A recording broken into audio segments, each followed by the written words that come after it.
광복이라고 하는 뜻이 뭡니까? 이 광복은 잃어버린 빚을 되찾다라는 게 광복의 뜻입니다. 1910년 일제합방 때 우리 민족은 빚을 잃어버렸어요. 그런데 1945년 정말 하나님의 은혜로 이 땅에 새로운 빚이 다시 온 거예요. 그게 광복이죠.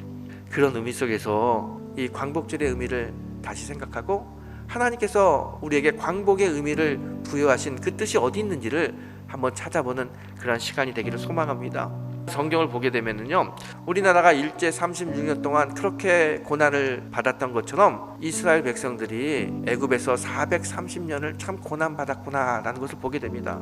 그런 관점에서 성경을 보게 되면요, 이 출애굽 사건과 광복절은 너무나 비슷합니다. 이스라엘 백성들이 애굽에서 430년 동안 노예로 살았어요.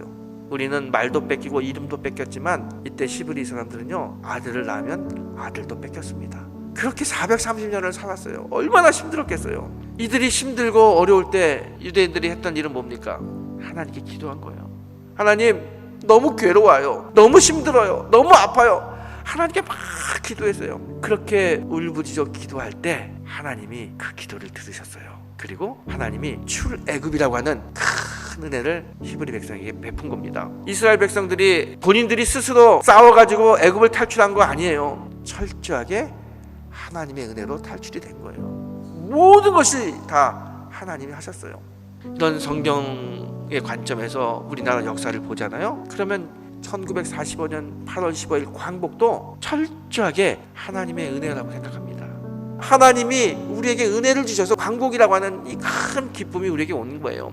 그런데 하나님이 왜 우리에게 이런 기쁨을 주셨을까요? 왜 우리에게 광복이라고 하는 축복을 주셨을까요? 히브리인들이 하나님께 간구했더니 하나님이 그 신음을 들으시고 그들에게 출애굽의 은혜를 베풀어 주셨듯이 우리 신앙의 선조들이 하나님 앞에 그렇게 기도하고 간구했더니 하나님께서 그 기도 들으시고 하나님께서 우리에게 은혜를 주신 거예요. 광복은요, 철저하게 하나님의 은혜입니다. 오늘 모세가 이스라엘 백성들을요 다 모아놓고 이야기합니다. 우리 조금 있으면 하나님이 약속한 젖과 꿀이 흐르는 가나안 땅으로 들어가는데, 가나안 땅에 들어가면 반드시 잊지 말고 우리의 자녀들에게 가르쳐야 될 게 있다. 그게 뭐냐면 이 하나님의 은혜로 우리가 출애굽되었다는 이 사실을 우리의 자녀들이 잊어서는 안 되는 거예요. 그래서 끊임없이 하나님이 은혜를 주셔서 우리가 출애굽했습니다. 애굽에서 탈출할 수 있었습니다. 가르치라는 거예요. 정말 모세와 같은 심정으로 우리 신앙인들이 살아야 돼요. 특별히 우리 자녀들에게 하나님의 은혜로 우리가 이 광복을 얻었다는 이 사실을 우리 자녀들에게 가르쳐야 됩니다. 지금의 대한민국이 그냥 거저 이루어진 게 아니라는 이 사실을 우리 자녀들에게 가르쳐야 돼요. 이런 거 우리 아이들에게 가르치지 않으면 우리는 다시 어둠의 역사로 들어갈 수밖에 없습니다. 그러면서 하나님이 우리에게 광복의 선물을 주시면서 하나님 바라는 게 있습니다. 오늘 모세는 하나님이 우리에게 출애굽의 선물을 주신 이유를 이렇게 이야기합니다. 여호와께서 우리에게 이 모든 규례를 지키라 명령하셨으니 이는 우리가 우리 하나님 여호와를 경외하며 항상 복을 누리게 하기 위하심이라. 출애굽을 시키는 하나님의 목적은 뭐냐면 이스라엘 백성이 하나님을 경외하면서 하나님이 주시는 복으로 행복하게 살기를 바라는 마음으로 출애굽을 허락하셨다는 거예요. 똑같습니다, 여러분. 광복을 우리에게 허락하신 이유가 뭡니까? 신앙의 눈으로 보게 되면요, 이 백성이 하나님을 경외하면서 하나님이 주시는 복으로 이 땅에서 잘 살기를 원하시는 마음으로 우리에게 광복을 허락하신 거예요. 그래서 성도는 이 하나님의 뜻이 이루어지기 위해서 애써야 돼요. 그럼 우리 성도가 하나님이 주시는 이 말씀과 하나님을 경외하는 삶을 살기 위해서 무엇을 해야 되냐? 지금 우리에게 가장 필요한 것은 뭐냐?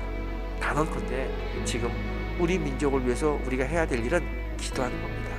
우리 신앙의 선배들이 이 민족에게 구원의 기쁨을 달라고, 해방의 기쁨을 달라고 하나님께 부르짖어 기도했듯이 오늘 우리도 하나님께 기도해야 됩니다. 하나님, 이 코로나19의 이 어려운 시간, 우리의 모든 백성들이 참 힘든 시간을 보내고 있는데 하나님 도와주셔야 됩니다.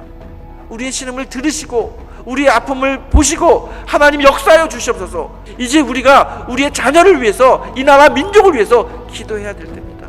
뿐만 아니라 우리 신앙인들이 이 땅에 빛으로 살아야 됩니다. 교회가 이 땅에 빛이 되어야 됩니다. 점점 암흑 속으로 가고 있어요. 점점 컴컴합니다. 이럴 때일수록 나부터 세상의 빛의 역할을 감당해야 됩니다. 우리 교회가 빛으로 이 세상을 비춰야 됩니다. 그랬을 때 소망이 생기고 힘이 생기고 하나님의 은혜가 풍성히 임할 수 있다는 거예요. 기도하면서 빛의 모습으로 살 때 하나님 우리의 기도 들으시고 그 옛날 76년 전에 광복의 기쁨을 주셨던 하나님이 지금 코로나19의 이 어려움을 물리칠 수 있는 놀라운 기쁨과 은혜를 우리에게 다시 주실 거라고 믿습니다.